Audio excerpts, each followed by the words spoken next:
Meus queridos, vocês que ficam aqui, por gentileza, vamos abrir a Bíblia em Romanos capítulo 8, por gentileza.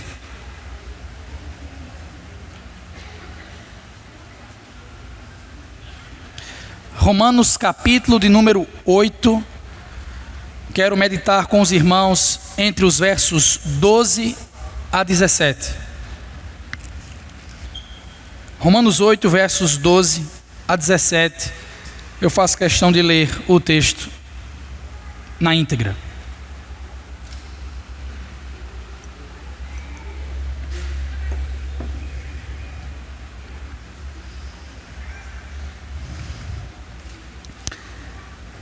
Portanto, irmãos, estamos em dívida, não para com a carne, para vivermos sujeitos a ela. Pois se vocês viverem de acordo com a carne, morrerão. Mas se pelo Espírito fizerem morrer os atos do corpo, viverão. Porque todos os que são guiados pelo Espírito de Deus são filhos de Deus. Pois vocês não receberam um espírito que os escravize, para novamente temerem, mas receberam um espírito que os torna filhos por adoção, por meio do qual clamamos, Abba, Pai. O próprio Espírito testemunha ao nosso espírito que somos filhos de Deus.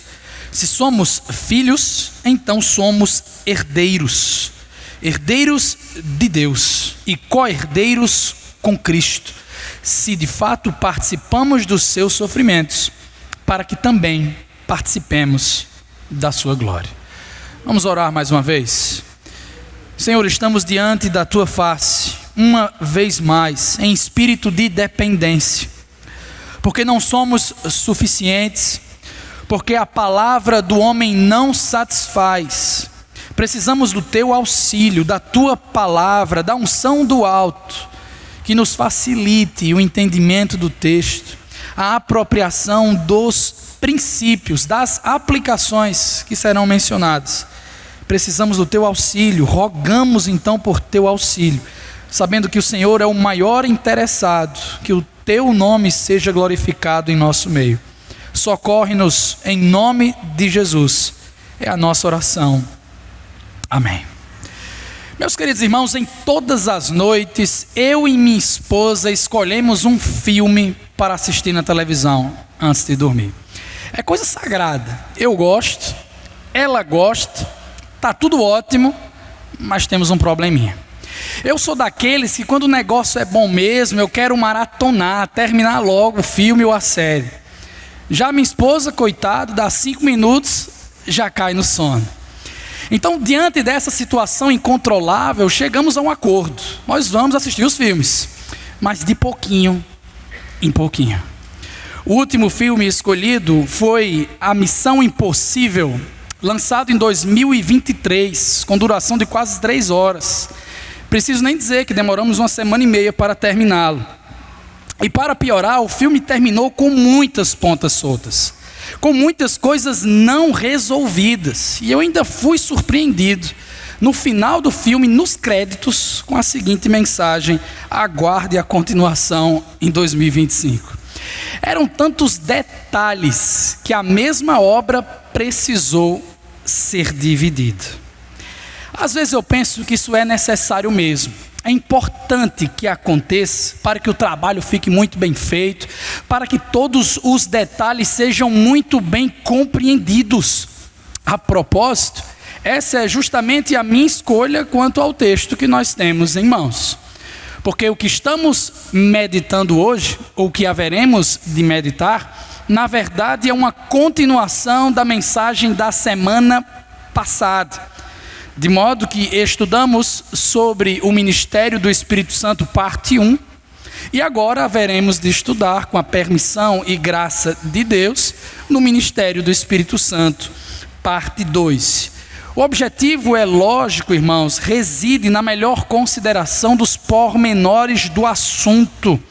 Afinal de contas, Romanos capítulo 8 é Romanos capítulo 8. Existem vários capítulos e porções importantíssimos na Bíblia, mas para muitos cristãos, Romanos capítulo 8 é o melhor capítulo da Bíblia. Você se lembra o que nós aprendemos até aqui? Primeiro, versos 1 a 4, estudamos que o Espírito Santo nos liberta do poder do pecado e da morte. Versos 5 a 8, que ele também nos reorienta para desejar as coisas agradáveis a Deus. Versos 9 a 11, que ele nos habita, garantindo assim a nossa salvação, porque já não há nenhuma condenação para aqueles que estão em Cristo Jesus. Uma vez que nós continuamos com o mesmo propósito, segue-se que a grande mensagem do texto também se repete. E ela é, recorde-se, o Espírito Santo é central na vida cristã. A mesma coisa será enfatizada no nosso texto. Na semana passada nós vimos 3 realidades que apontam nessa direção. E hoje veremos 3 novas facetas que também corroboram com aquilo que eu falei para os irmãos. Em primeiro lugar, a santificação do Espírito Santo, versos 12 e 13. Em segundo lugar, a adoção do Espírito Santo, versos 14 a 16. E em último, a herança do Espírito, verso de número 17. Vamos ao texto sagrado? Romanos capítulo 8, verso 12, para começar, na primeira divisão, a santificação do Espírito.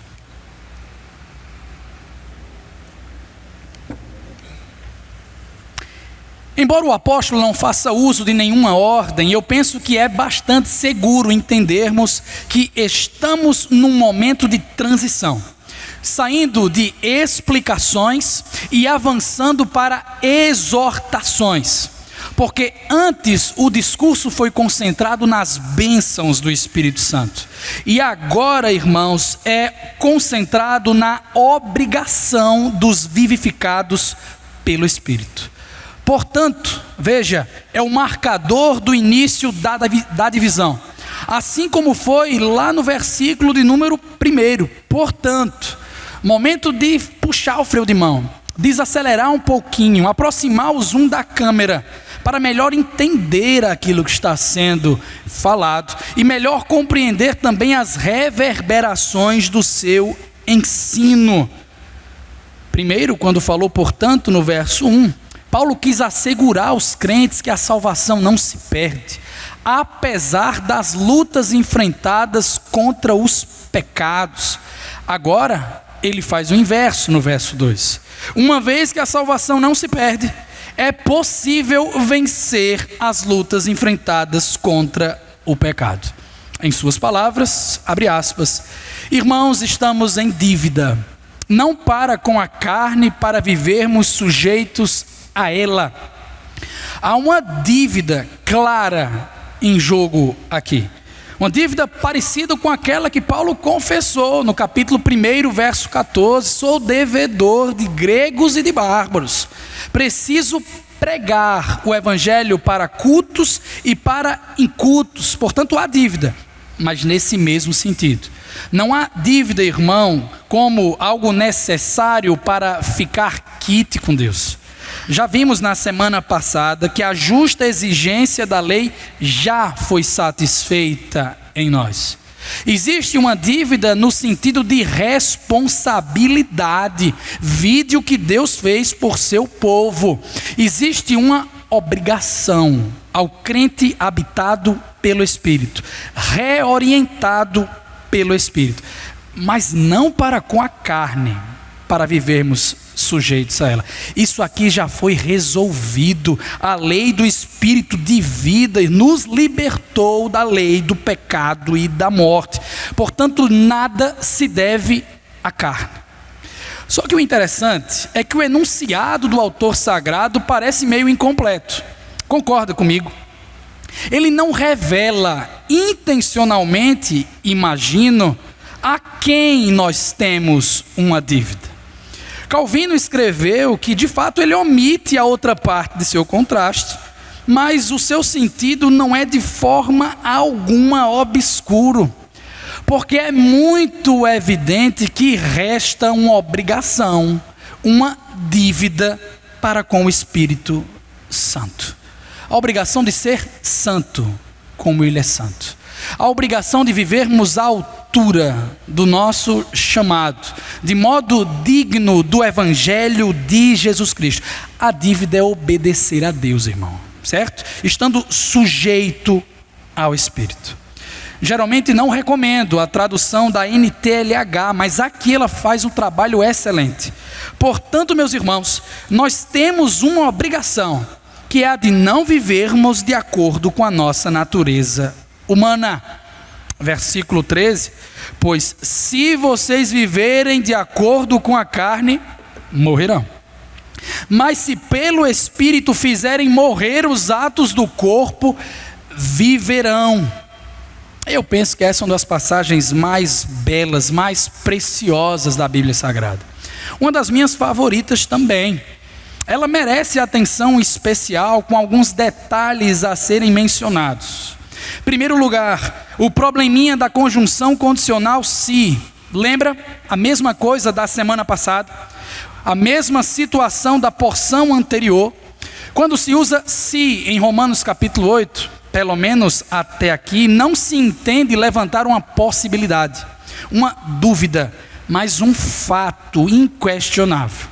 Tal entendimento, inclusive, é reforçado aqui no texto pelo uso da última palavra da primeira parte do verso, morrereis, a qual, na verdade, no grego original, diz respeito a duas palavras, sendo uma combinação que expressa convicção, certeza absoluta.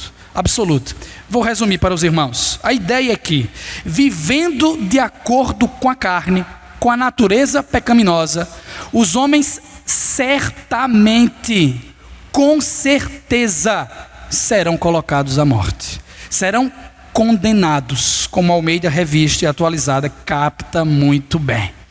Parece a linguagem de Gênesis, quando Yahvé disse a Adão: não coma da árvore do conhecimento do bem e do mal, pois no dia em que dela comerdes, certamente morrereis. 2. A mortificação do pecado. Seguindo essa mesma linha de certeza, nós lemos que os crentes devem fazer morrer os atos do corpo, sinônimo de carne dentro do nosso contexto. Só que a ação de fazer morrer é literalmente matar. E isso com o distintivo da frequência. É uma continuidade de assassinatos, se você me entende. Porque a leitura correta do texto compreende um chamado diário e ininterrupto de abolir o pecado, o matando. O que nos leva ao terceiro detalhe: como fazer isso? Como abolir a carne? Como mortificar o pecado? Perceba que o crente é o sujeito ativo da ação descrita. Ele é aquele que pratica a ação. Ele que de fato mortifica os atos do corpo. Será? Veja que os pecados são mortificados pelo Espírito, com a sua instrumentalização. Porque se a salvação é monergista, irmãos, isto é, operada unilateralmente por Deus, a santificação enquanto processo é sinergista. Ela é feita em cooperação do homem para com Deus. E aqui há tensão entre soberania de Deus de um lado e responsabilidade humana, como em vários momentos das Escrituras. Está difícil de entender? Lembre-se do que aconteceu com o surfista Gabriel Medina na última semana, quando ele estava na semifinal, querendo se classificar para a final da sua modalidade nas Olimpíadas. Apesar de sua competência, de sua grande habilidade, as ondas simplesmente não apareceram para que ele surfasse. Ele estava na dependência da natureza, dependendo de Deus para vencer.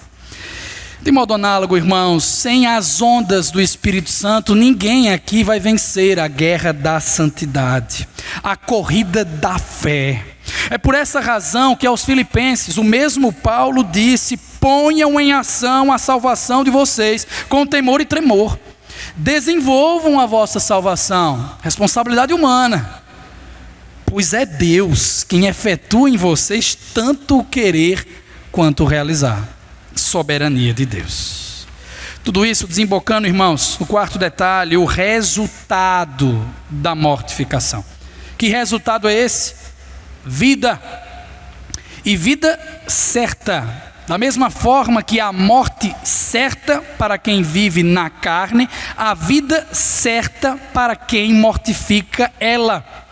De fato, há certa conexão e coerência infalíveis no que diz respeito à mortificação verdadeira e à vida eterna como dádiva de Deus. Mas me parece que o texto caminha na direção daquilo que o capítulo 7 já tinha adiantado, quanto da obediência à lei de Deus. Paulo disse que a lei é boa, que a lei é justa, que a lei é santa, que a lei é perfeita, versos 12, 14, 16, para colocar de forma muito clara que obedecer a Deus é o melhor para o ser humano. Então, do mesmo jeito que a morte tem as suas dimensões, espiritual, física, eterna, a vida goza dessas características. Obedecer a Deus melhora a nossa vida aqui, nos dá vida do lado de cá. A lei do Senhor é boa e revigora a nossa alma.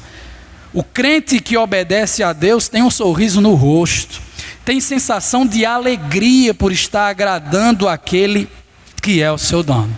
Essa é a santificação do Espírito Santo. Estamos vendo que o Espírito Santo é central, irmãos, na vida cristã. Vimos a santificação do Espírito. E agora, versos 14 a 16, observe o que diz o texto acerca da adoção do Espírito Santo. Nós vimos que caso mortifiquemos o pecado pelo Espírito, nós teremos vitórias na guerra pela santidade. Teremos vida renovada na obediência a Deus. Mas isso só é possível porque não dependemos apenas de nós para essa conquista. Verso 14: porque todos os que são guiados pelo Espírito de Deus são filhos de Deus. Os que são segundo o Espírito são filhos de Deus, alvos da sua graça e cuidado paternais. E um dos enormes benefícios dessa filiação, queridos, é a liderança de Deus, o Espírito Santo, em nossa vida. Você sabe como é que Ele nos lidera? Certamente não apenas apontando para o lugar e dizendo: vai, agora é contigo. Ele não faz isso. A palavra guiados vem, na verdade, do contexto de uma pessoa com deficiência visual, que não pode dar o próximo passo, não pode avançar, porque depende de um condutor que assim o ajude. Lucas capítulo 4, verso 40, o evangelista registrou que o povo guiou a Jesus todos que tinham vários tipos de enfermidade. Mateus 10, 18, Jesus disse aos seus seguidores: por minha causa vocês serão levados, guiados à presença dos governadores e reis. Portanto, o que de fato é expressado através de guiados é o conceito de alguém carregando alguma coisa, levando alguma coisa, e não simplesmente apontando uma direção. Não é à toa que Deus, o Espírito Santo, é chamado na palavra de Paráclito, aquele que está do lado. O Deus bendito, companheiro fiel, que pega na nossa mão e nos carrega em direção à santidade. E para melhorar tudo isso, irmãos, de forma contínua, sem parar, sem deixar de nos carregar. Nós estamos falando de um agente de influência eficaz, controladora, benevolente, no âmago do coração dos filhos de Deus. Pois, verso 15: vocês não receberam um espírito que os escravize para novamente temerem, mas receberam o espírito da adoção, o espírito que os torna filhos por adoção. Veja, o Espírito Santo que os crentes de Roma receberam não os levaria novamente para a escravidão, porque onde há o Espírito do Senhor, ali a liberdade. O Espírito que eles receberam, irmãos, também não leva ao medo. 2 Timóteo capítulo 1, porque Deus não nos tem dado o espírito de covardia, mas de poder e de amor, e o amor lança fora o medo. O espírito que foi dado é o espírito da adoção. Vamos gastar um tempinho aqui. A prática da adoção era bastante comum na antiguidade, especialmente no Império Romano. Mas tire o cavalinho da chuva se você está achando que todo o processo girava em torno de filantropia, com boa disposição no coração, as pessoas muito compassivas. Não, irmão. O que ocorria de fato era muito egocentrismo. O interesse real dos novos pais era perpetuar os seus títulos de propriedade, seus privilégios políticos, suas posições sociais. Então, quando iam considerar pessoas para serem adotadas, olhavam para os mais fortes, para os mais esbeltos, os mais capazes de prolongar o seu legado. Os beneficiados só poderiam ser homens. Homens-arrões, homens que se destacavam dentre homens. Será que Paulo estava pensando nisso quando fala de adoção? Que coisa horrível, não é?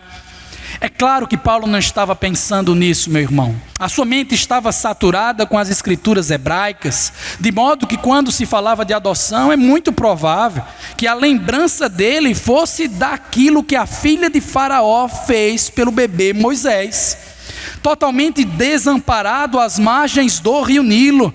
Essa é a doutrina da adoção, segundo as Escrituras.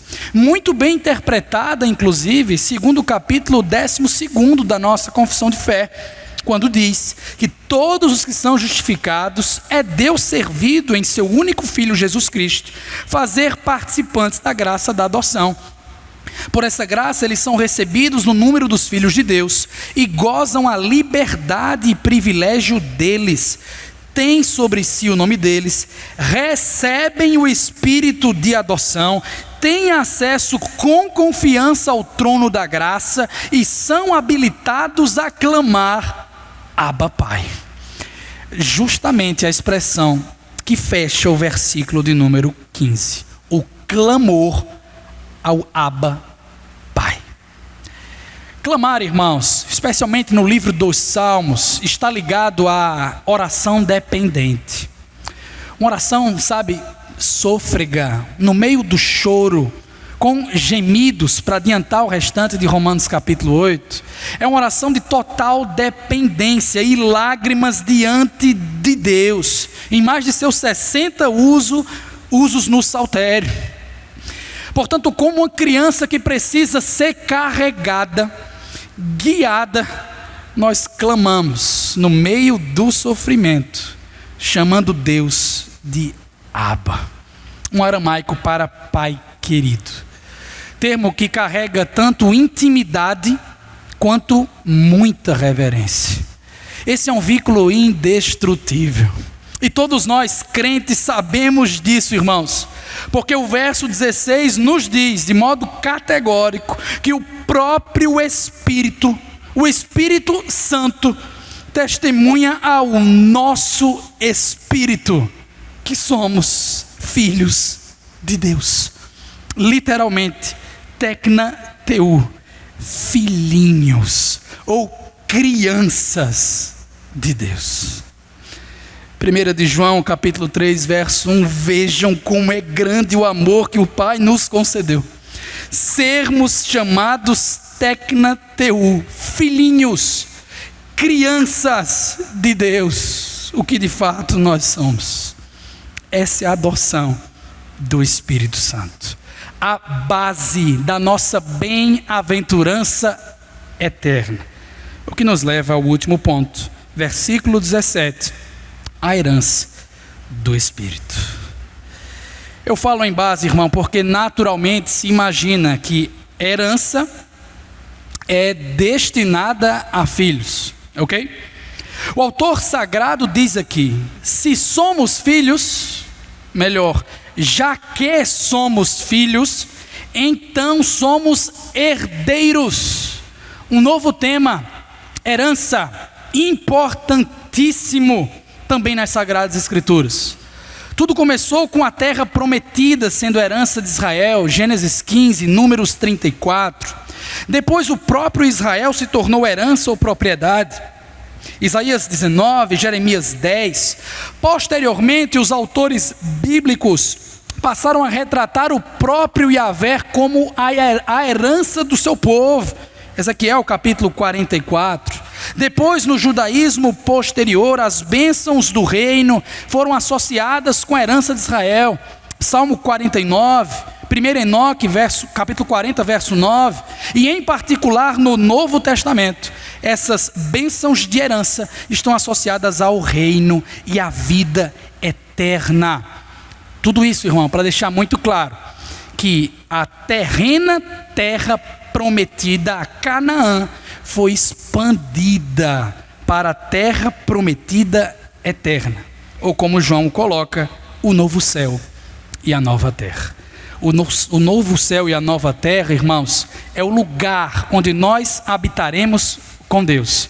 É a terra prometida de forma expandida, onde teremos acesso ao Senhor. Aqui sim temos o conceito de herança das Escrituras. Mas e quanto à cultura dos romanos? Bem, estudiosos atestam que no mundo antigo partes exclusivas da herança eram frequentemente dadas somente aos filhos mais velhos ou aos filhos mais preferidos, por assim dizer. Então a diferença cabal com que nós estamos tratando aqui é que agora, em Cristo Jesus, cada membro da aliança, cada filho, seja homem ou mulher, judeu ou gentil, grego ou bárbaro, criança ou adulto, cada um compartilha igualmente do patrimônio. Todos os que receberam o espírito da adoção são herdeiros de Deus e co-herdeiros com Cristo, porque Deus é nosso Pai, porque Cristo é o nosso irmão mais velho. E não restam dúvidas de quem é o filho favorito na jogada. O filho perfeito que nunca pecou. O filho unigênito do Pai, aquele gerado eternamente de Deus. É Jesus. Porém, mesmo com toda a sua excelência, Ele compartilha com cada um de nós a sua herança por direito. Louvado seja o nome do Senhor. E aí, falando em compartilhamento, ou em participação, Paulo passa a introduzir a nova temática dominante do capítulo 8, já conectando aqui por antecipação a herança eterna dos filhos de Deus. Que temática é essa? Sofrimento. Não só a temática, mas a própria palavra vai se repetir constantemente no restante desse capítulo. O texto aqui diz, irmãos, que somos herdeiros, se de fato, ou melhor, já que participamos dos sofrimentos, para que também participemos da sua glória. Entenda, sem sofrimento, sem glória. Sem participação nas dificuldades dessa vida, sem acesso a Canaã espiritual. Simples assim. Veja que depois de tanto sofrer nas regiões da Galácia, Paulo e Barnabé disseram: é necessário que passemos por muitas tribulações para entrarmos no reino de Deus. Mas o que é isso? Estariam eles defendendo que os nossos sofrimentos são a causa da glória? É claro que não. O sofrimento de Cristo é a causa da nossa glória. Os nossos sofrimentos, meus irmãos, nas palavras de um teólogo alemão, são apenas o recibo que comprova aos cristãos que eles estão em Cristo Jesus. Sofrer é coisa de crente, se é que você me entende. E por isso eu preciso fazer uma pergunta: você está sofrendo? Esse é um momento de dificuldade específica na sua vida? Tem se machucado com as perseguições no trabalho, com os olhares mal intencionados, estranhos na universidade. Está ficando difícil conviver com a desarmonia dentro de casa. Irmão, a cruz está pesada por causa daquela enfermidade, ou por conta daquela luta incessante contra o pecado. Jamais se esqueça que você está em Cristo Jesus. Ele sofreu a pior das perseguições. Jesus sofreu o pior dos sofrimentos para que nós não vivêssemos sofrendo para sempre. Um dia nós não mais sofreremos, mas isso só ocorrerá na glória, na nova habitação celeste, na Canaã espiritual, onde não haverá pecado, choro, tristeza, e nós chegaremos lá, meu irmão, porque nós somos herdeiros, somos certificados pelo Espírito Santo que somos filhos de Deus. Deus nos adotou em Cristo Jesus, numa operação maravilhosa do Espírito Santo, e assim nos conferiu enormes, maravilhosos benefícios, inclusive o próprio céu, a própria presença de Deus para sempre, por causa da adoção de filhos. Irmãos, essa é uma dentre aquelas que a tradição reformada inclui entre as doutrinas da graça. É um dos ensinos mais palpáveis, mais sensíveis, mais reconfortantes, que refletem o próprio ser amoroso de Deus. Na Roma antiga, as pessoas adotavam olhando para os seus próprios umbigos e interesses, escolhendo os mais destacados. Talvez não seja tão diferente da realidade hoje, porque a maioria, não todas as pessoas, mas a maioria das pessoas que quer adotar hoje, revela a podridão do seu coração quanto à exigência de cor de pele, de idade, de passado perfeitinho, de condição de saúde intacta.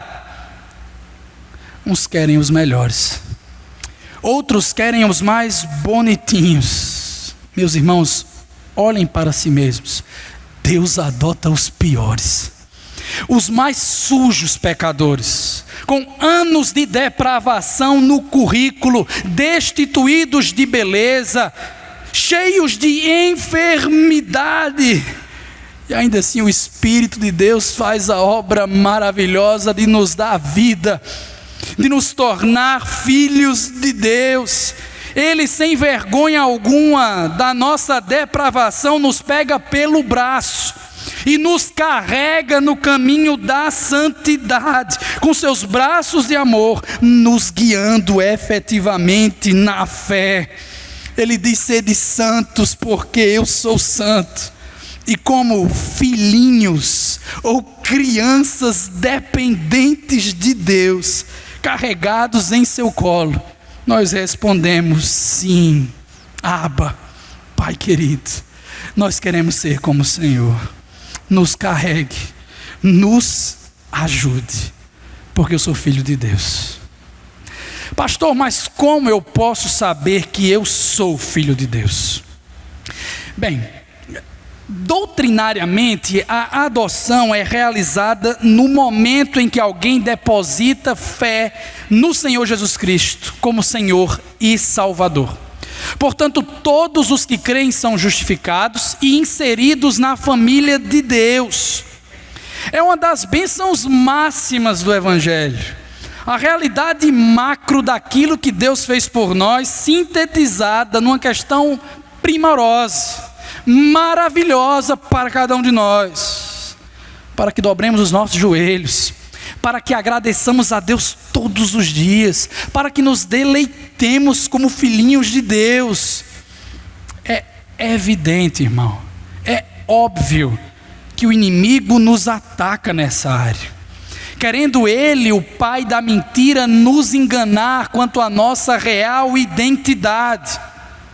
Mas temos o Espírito dentro de nós, o Espírito que testifica ao nosso espírito que somos filhos de Deus.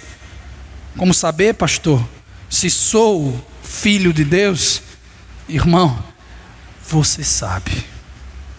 Existe uma convicção dentro de você, por ora escurecida por conta do pecado, mas jamais invisível. De forma alguma você deixará de senti-la, de percebê-la em seus sentidos, porque o próprio Espírito Santo nos garante que somos filhos de Deus. Por causa do Espírito Santo, Deus jamais vai nos deserdar, jamais vai soltar a nossa mão, jamais deixará de nos carregar, porque não há nenhuma condenação para os que estão em Cristo Jesus. Por causa dele, meus irmãos, isso acontece. Somos filhos imperfeitos, aperfeiçoados pelo Filho perfeito de Deus. Que tal pregar isso ao seu coração? Constantemente. Não permita, irmão, que o diabo sequestre o sorriso do seu rosto quando você contempla a realidade de ser um filhinho de Deus. Por isso, sabendo, até mais, experimentando tal graça imensurável, eu penso que a pergunta certa para fazer não é essa, e sim, será que eu estou me vendo como devedor ao Espírito Santo? Querido, você tem noção da responsabilidade que tem com a reputação do Evangelho, com a imagem de Jesus, com o caminhar dessa igreja? Martin Lloyd-Jones dizia, e eu já citei essa frase em algum momento: considero cristão quem não se envergonha do Evangelho e quem não é uma vergonha para o Evangelho. Porque nós temos uma dívida, irmãos, não nos esqueçamos disso. Eu sei que a nossa dívida eterna já foi paga, porque Deus já nos tornou santos. Em outro sentido, temos dívida de obediência por gratidão. Temos que pagá-la em santificação, porque a santificação é tanto um ato quanto um processo. Pelo menos eu acho que é isso que Paulo imagina quando escreveu aos Coríntios na primeira carta, se referindo àqueles irmãos nas seguintes palavras: aos santificados em Cristo Jesus, ato, e chamados para serem santos, processo. Portanto, precisamos viver à altura da nossa vocação. Essa é a nossa obrigação, meu irmão. Lutar todos os dias, com unhas, com garras, com tudo que nós podemos, nessa guerra sangrenta pela santidade. Porque não se engane, santificação é matéria de matar ou morrer. Mas que bom que nessa batalha nós não estamos sozinhos. Não dependemos apenas das nossas próprias forças. John Owen, o príncipe dos puritanos, entendia que a mortificação do pecado é o trabalho do cristão, mas o Espírito é a sua causa eficaz. O mesmo servo de Deus ofereceu dicas importantes para mortificar a carne, como mudança de hábitos para que a frequência do pecado diminua, como impor obstáculos para dificultar a ocorrência dos mesmos, como ficar em estado de prontidão 24 horas por dia mesmo, para não ser pego de surpresa nas artimanhas de Satanás. Enfim, são muitos conselhos bons. No livro Mortificação do Pecado, está em nosso boletim.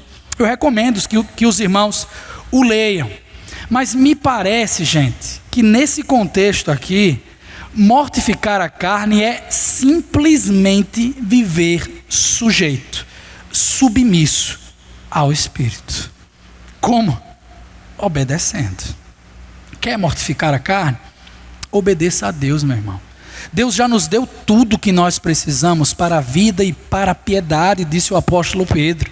Nós temos o Espírito dentro de nós, nós temos a reorientação que o Espírito operou em nosso coração, nós temos o próprio Espírito nos carregando para vencermos o pecado. Deus sempre nos dá um escape quando estamos no meio de uma tentação. Obedeça a Deus, meu irmão, por gratidão, mesmo que isso sacrifique o seu trabalho, o seu conforto, a sua família. Obedeça ao Senhor. Eu acho incríveis os malabarismos que são feitos para evitar a simplicidade desse ensino aqui. Até historicamente, para mortificar o pecado, alguns tentaram a autoflagelação. Para mortificar o pecado, outros tentaram a automutilação.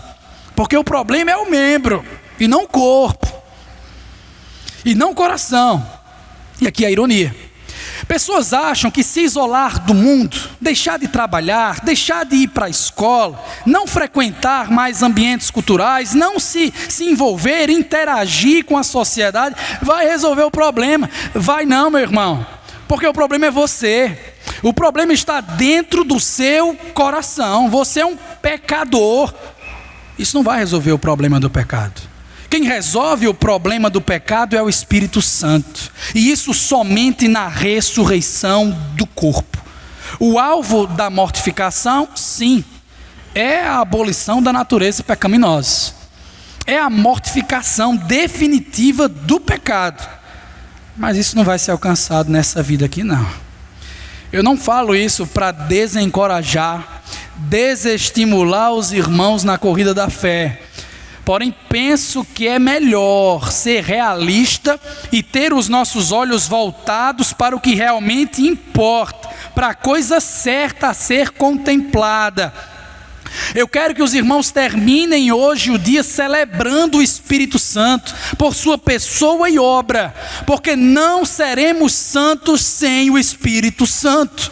Ele já começou a trabalhar em você. Ele continua a lhe carregar. Ele jamais vai te abandonar. O Senhor está comprometido com a sua santificação. Lembre-se disso. Porque jejuns, votos, penitências, vai lá, podem ajudar, mas são correntes. Nós precisamos olhar para a fonte. Quer que o seu pecado seja mortificado mesmo, irmão? Deposite mais uma vez a sua fé no Senhor Jesus Cristo.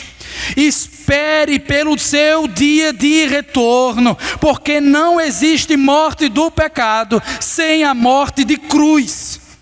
O Espírito Santo é central na vida cristã, mas em sua centralidade, na sua obra, no âmago da sua atividade, ele diz: olhem para a cruz, olhem para aquele maldito madeiro, olhem para o crucificado, aquele que foi realmente santo em todos os momentos da sua vida, o autor e consumador da nossa fé. Quero que os irmãos olhem para Jesus, se rendam a Jesus no poder do Espírito Santo, porque somente assim nós veremos a obra de santificação da nossa vida ser completa. Amém, meus irmãos? Fechemos os nossos olhos, baixemos a fronte, vamos orar ao Senhor em resposta a tudo aquilo que nós ouvimos.